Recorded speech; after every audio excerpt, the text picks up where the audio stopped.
Hello friends, welcome to Pragati classes. तो अगर आप क्लास 10th में हैं तो ये वीडियो आपको डेफिनेटली बहुत ज़्यादा हेल्प करने वाली है, क्योंकि यहाँ पर हम करते हैं चैप्टर वाइज इंपॉर्टेंट नोट्स और यहाँ पर हर कुछ कवर करने की हम पूरी कोशिश करते हैं, सो दैट कि आपके न्यू पैटर्न के अकॉर्डिंग कोई आपको प्रॉब्लम ना हो। क्योंकि हर टॉपिक जो है इस बार आपके लिए थोड़ा सा ज़्यादा इंपॉर्टेंट है, हर चीज़ को आपको पढ़ना है, तो इसलिए एक ओवरव्यू आपको इस नोट से मिल जाएगा और आप इससे क्विकली अपने चैप्टर्स को रिवाइज भी कर सकते हो। तो चैप्टर नंबर 5 जिसका नाम है पीरियोडिक क्लासिफिकेशन ऑफ एलिमेंट्स।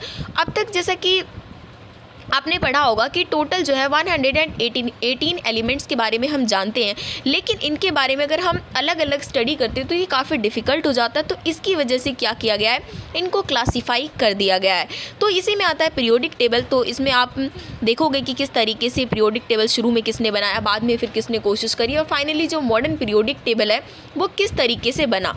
तो सबसे पहले तो थोड़ी सी इन्फॉर्मेशन आप ये ले लीजिए कि पीरियोडिक टेबल होता क्या है। Periodic table is a tabular method of displaying the elements in such a way that the element having similar properties occur in the same vertical column or group।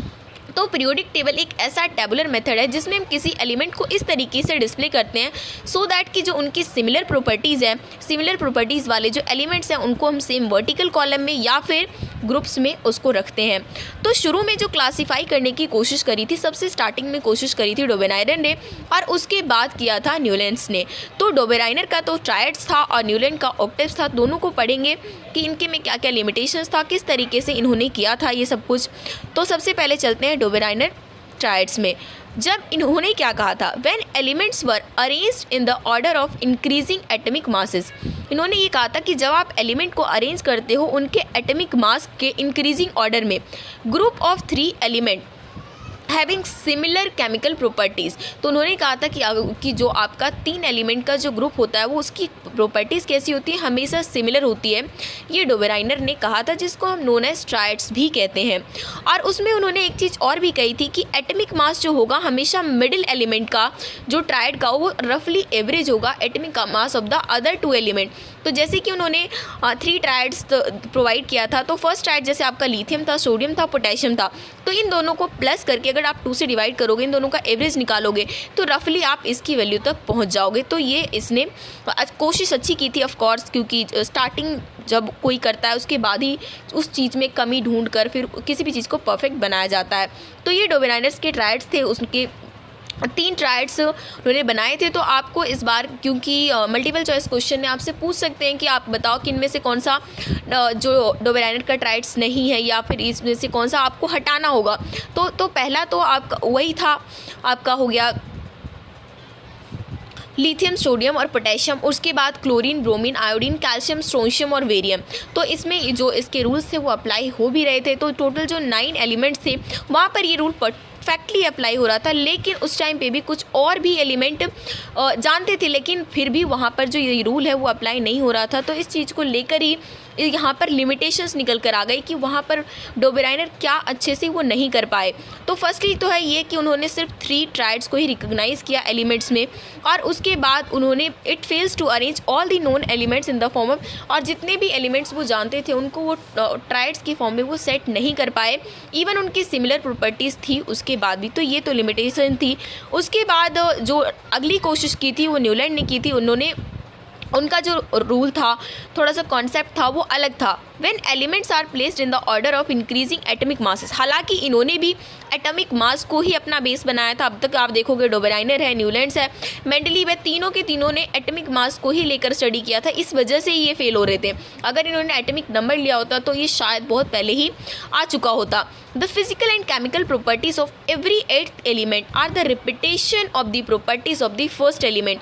इन्होंने ये कहा था कि अगर आप फिजिकल केमिकल प्रॉपर्टी चेक करोगे ना, तो हर जो 8वां एलिमेंट के जो प्रॉपर्टीज़ होंगे वो कैसा होगा, फर्स्ट वाले से मैच होगा। और इन्होंने इस चीज़ को बताया था कि ये इन्होंने म्यूज़िक से कंपेयर की थी, जैसे सा रे गा मा पा धा नी सा, तो दोबारा से 8th नंबर पे सा दोबारा से आ जाता है। तो इसी चीज़ से उन्होंने कंपेयर किया था। और एग्जाम्पल के लिए यहाँ पर आप देख सकते हो कि जैसे लिथियम और सोडियम को उन्होंने पाया था कि जो रिपीटेशन हो रहा है तो इन दोनों की जो प्रॉपर्टीज़ है वो भी सेम टू सेम मैच हो रहे हैं। तो ये न्यूलैंड्स का कॉन्सेप्ट था। तो हर चीज़ के बारे में थोड़ा थोड़ा आपको नॉलेज होना चाहिए। उसके बाद लिमिटेशन ऑक्टेव्स में भी थी। देखिए प्रॉब्लम यहाँ था कि जो लॉ ऑफ ऑक्टेव्स था वो सिर्फ और सिर्फ कैल्शियम तक ही एप्लीकेबल हो रहा था। जो जितने भी हल्के एलिमेंट्स थे वहाँ तक तो ये एप्लीकेबल हो रहा था, लेकिन जैसे जैसे आगे बढ़ने लगे तो इनका जो रूल है वो एप्लीकेबल नहीं होने लग गया। उसके बाद न्यूलैंड ने क्या किया था, एडजस्ट कर दिया था दो एलिमेंट्स को सेम स्लॉट में, विच इज़ नॉट पॉसिबल। बाद में आप देखोगे मॉडर्न पीरियोडिक टेबल में ऐसा बिल्कुल भी नहीं है कि एक ही स्लॉट में दो एलिमेंट हैं। जैसे उन्होंने कोबाल्ट और निकिल को सेम जगह पे सेट कर दिया था, जबकि उनकी डिफरेंट प्रॉपर्टीज़ थी। जैसे एग्जांपल है कोबाल्ट और निकिल, फ्लोरीन, क्लोरीन, इन सब के साथ सेट कर दिया था, जबकि इनकी प्रॉपर्टीज़ कहीं से भी मैच नहीं खाती है। तो दूसरी लिमिटेशन ये थी। तीसरी लिमिटेशन ये थी कि न्यूलैंड्स ने ये कहा था कि हमारे नेचर पे ना सिर्फ और सिर्फ 56 एलिमेंट ही एग्जिस्ट करते हैं और फ्यूचर में भी कुछ भी डिस्कवर नहीं किया जाएगा। लेकिन जैसा कि आपको पता है कि अब तक हम 118 एलिमेंट्स को फाइंड आउट कर चुके हैं और हो सकता है कि फ्यूचर में और भी ढूंढ लें। तो इसलिए न्यूलैंड्स की ये बात भी एक लिमिटेशन के रूप में निकल कर आती है। और उसके बाद हम नेक्स्ट चलते हैं मेंडलीव पीरियोडिक टेबल में। तो मेंडलीव ने जो पीरियोडिक टेबल बनाया था वो काफ़ी सक्सेसफुल था, लेकिन थोड़ी सी कमी यही रह गई थी कि उन्होंने एटॉमिक मास को अपना बेस बना लिया था। अगर उन्होंने एटॉमिक नंबर को बनाया होता तो शायद मेंडलीव ही सक्सेसफुल होता। और ऑफ कोर्स मेंडलीव के पीरियोडिक टेबल के बेसिस पे ही मॉडर्न पीरियोडिक टेबल को बनाया गया है। तो मेंडलीव ने काफ़ी अच्छी कोशिश करी थी और जितने भी ये जो न्यूलैंड्स में लिमिटेशंस थी उसको ख़त्म करने की पूरी कोशिश की थी। क्योंकि जब आपने ये देखा होगा ना कि सबसे पहले तो ये डोबेराइनर ने ट्राई किया, तो चलो ठीक है, उन्होंने 9 एलिमेंट्स तक पूरा सेटिस्फाई किया सारी चीज़ों को।